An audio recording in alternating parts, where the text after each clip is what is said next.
Assalamualaikum warahmatullahi wabarakatuh. Selamat pagi anak-anak. Kembali lagi kita di mata pelajaran PPKN.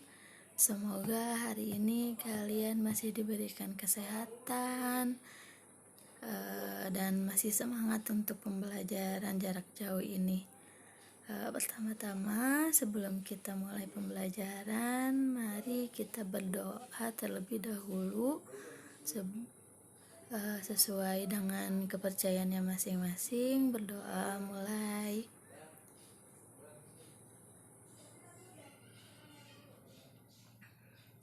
Berdoa selesai. Nah, jadi kali ini kita akan belajar tentang bab 2 ya. Nah, itu tentang perlindungan dan penegakan hukum di Indonesia. Nah, lanjut. Nah, di sini ada suatu gambar ya yang menyatakan bahwa masyarakat selalu mendambakan kehidupan aman dan damai. Kehidupan aman dan damai dapat tercapai apabila ada tata aturan dalam masyarakat, seperti hukum. Melalui materi ini, Anda akan lebih memahami tentang perlindungan dan penegakan hukum. Nah, lanjut. Tujuan pembelajaran kali ini yaitu ada 4. Yang pertama, setelah mempelajari materi tentang perlindungan dan penegakan hukum di Indonesia, peserta didik mampu menjelaskan hakikat perlindungan dan penegakan hukum dengan benar. Yang kedua, setelah mempelajari peran lembaga penegak hukum, peserta didik mampu mengidentifikasi peranan lembaga penegak hukum dalam menjamin keadilan dengan tepat. Dan yang ketiga, setelah mempelajari dinamika pelanggaran hukum, peserta didik mampu mengevaluasi praktik perlindungan dan penegakan hukum, menjamin keadilan dan kedamaian dengan tepat. Lalu yang keempat, setelah mempelajari materi pada bab ini, peserta didik mampu berpartisipasi dalam perlindungan dan penegakan hukum dalam kehidupan sehari-hari dengan baik. Nah, jadi itu adalah tujuan pembelajaran kita kali ini. Selanjutnya ada 3 materi pokok seperti biasa yang akan kita bahas di bab 2 ini, yaitu yang pertama tentang hakikat perlindungan dan penegakan hukum. Yang kedua tentang peran lembaga penegak hukum dalam menjamin keadilan dan kedamaian. Lalu yang ketiga tentang dinamika pelanggaran hukum. Nah, lalu hakikat perlindungan dan penegakan hukum. Apa sih pengertian perlindungan hukum? Apa bedanya dengan penegakan hukum? Jadi di sini ada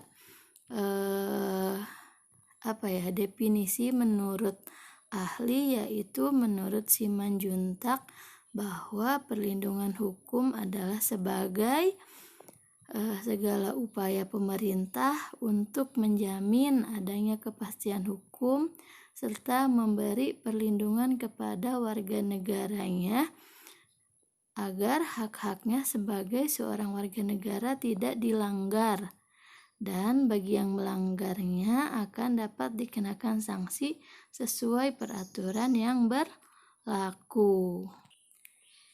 Ya, jadi menurut Simanjuntak bahwa perlindungan hukum itu ada untuk menjamin hak-hak setiap warga negara. Jadi setiap hak kita sebagai warga negara Indonesia itu patut dilindungi oleh hukum. Kenapa? Agar tidak dilanggar oleh orang lain, sama seperti kemarin tentang hak, jadi hak kita itu harus dilindungi oleh hukum gitu ya. Nah, lalu contohnya apa? Contohnya perlindungan hukum terhadap konsumen yang diatur dalam Undang-Undang Republik Indonesia Nomor 8 Tahun 1999 tentang perlindungan konsumen. Nah, contoh yang lain apa? Misalkan kita membuat suatu hak cipta atau kita membuat suatu lagu.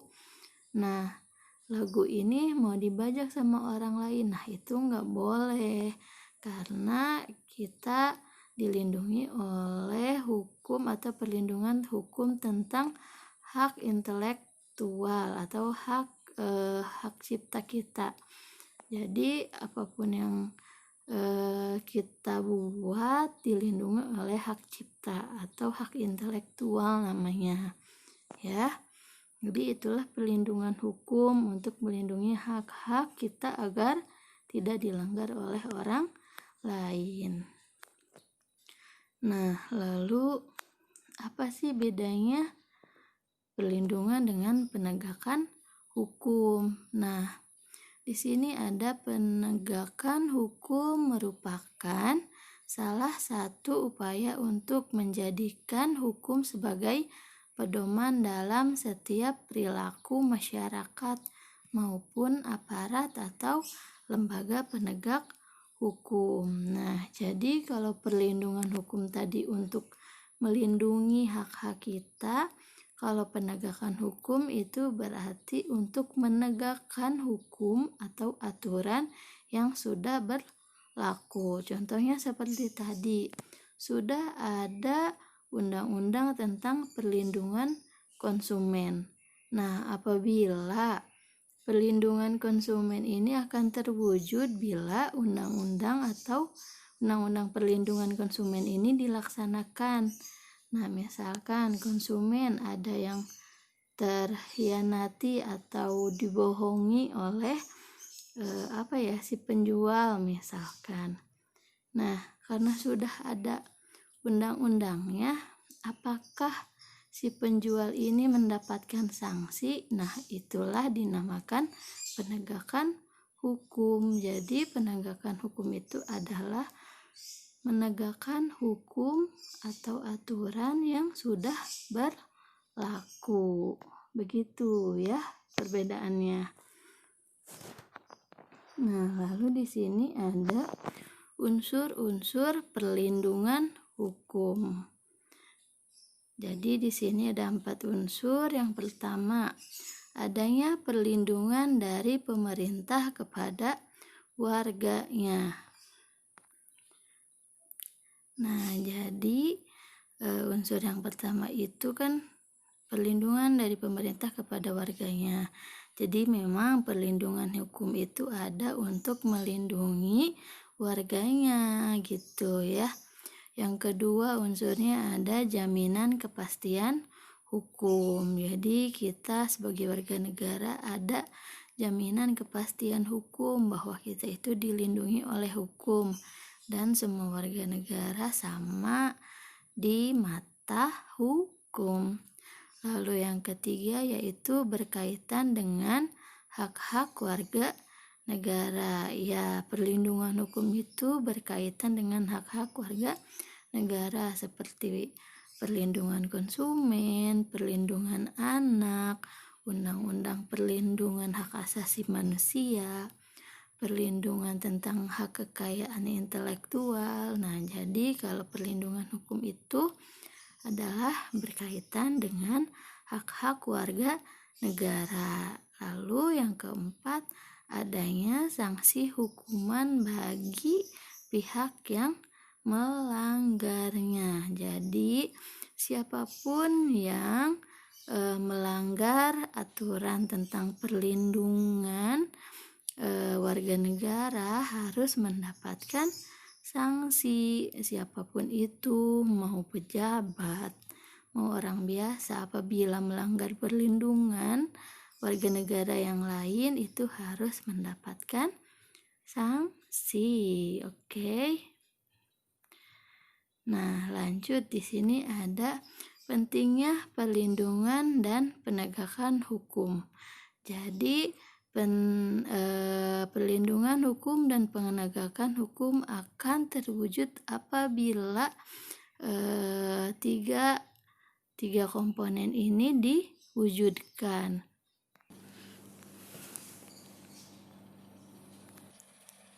Nah, jadi apa sih pengertian dari supremasi hukum sendiri gitu kan? Nah, jadi supremasi hukum itu adalah yaitu hukum yang mengatur atau mempunyai kekuasaan mutlak dalam pergaulan seseorang dalam kehidupannya sehari-hari. Nah, dengan itu jadi semua tindakan warga negara atau pemerintah sekalipun itu harus sesuai dengan hukum yang berlaku. Jadi apabila kita dalam kehidupan sehari-hari sudah menjalankan atau mematuhi aturan yang berlaku, nah berarti perlindungan dan penegakan hukumnya ini pun akan bisa terwujud dengan baik gitu ya. Nah, lalu yang kedua, tegaknya keadilan. Kenapa tegaknya keadilan ini penting bagi perlindungan dan penegakan hukum? Jadi gimana ya? Jadi setiap aparat penegakan hukum itu apabila tidak adil dalam menegakkan hukum atau melindungi hukum atau memilah warga negara yang harus dibela oleh hukum, nah berarti itu tidak akan terwujudnya keadilan dan kita juga sebagai warga negara akan tidak percaya gitu dengan adanya keadilan atau penegakan hukum atau aparat hukum di negara ini. Makanya harus adanya tegaknya keadilan untuk para penegak hukum gitu ya. Jangan belah pilih, ini mau orang biasa jadi tidak dilindungi haknya misalkan. Nah, itu tidak boleh terjadi. Nah, lalu yang ketiga, mewujudkan kedamaian dalam masyarakat. Dan yang ketiga, mewujudkan kedamaian dalam masyarakat. Jadi memang perlindungan dan penegakan hukum itu tujuannya ya untuk mewujudkan kedamaian dalam masyarakat, melindungi hak-hak kita, melindungi kita dari orang-orang yang tidak baik. Nah, itulah tujuan dari atau pentingnya perlindungan dan penegakan hukum. Oke, sampai di sini semoga mengerti ya. Kita lanjut. Nah, di sini ada faktor yang mempengaruhi perlindungan dan penegakan hukum ya, ada 5. Jadi menurut faktor hukumnya, penegak hukumnya, sarana atau fasilitasnya, masyarakat, dan kebudayaannya. Nah, jadi kenapa faktor yang pertama yaitu dari hukumnya sendiri. Nah, jadi dari isi hukumnya sendiri harus sesuai dengan keinginan rakyat atau sesuai dengan hak-hak yang harus dilindungi. Begitu. Jadi tidak boleh melenceng dari Pancasila, misalkan harus tetap hukumnya itu memuat asas-asas keadilan gitu. Jadi hukumnya sendiri tidak boleh berat sebelah gitu ya, harus tetap mementingkan kedaulatan rakyat. Nah, lalu faktor yang kedua yaitu dari penegak hukumnya. Nah, siapa saja sih penegak hukumnya? Nah, kan kalau penegak hukum itu ada polisi, lalu advokat atau pengacara, pengadilan gitu ya, Mahkamah Agung, konstitusi. Nah, Jadi penegak hukumnya sendiri ini harus profesional gitu, sama saja seperti hukumnya, tidak boleh berat sendiri gitu ya. Jadi dengan keprofesionalannya kita juga sebagai masyarakat percaya terhadap hukum. Lalu sarana dan fasilitasnya juga harus baik ya.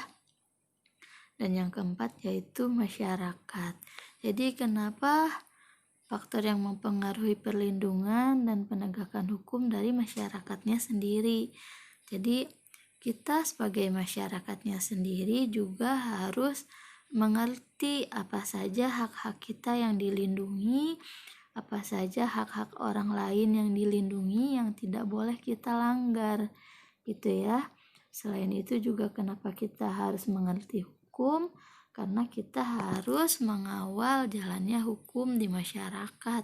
Apakah hukum ini ditegakkan dengan adil bagi kita atau bagi orang lain apa tidak gitu ya.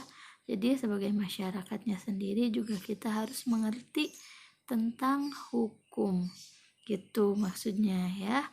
Lalu yang terakhir yaitu kebudayaan. Jadi kebudayaan kita juga harus mengerti tentang hukum yang berlaku di negara kita gitu ya.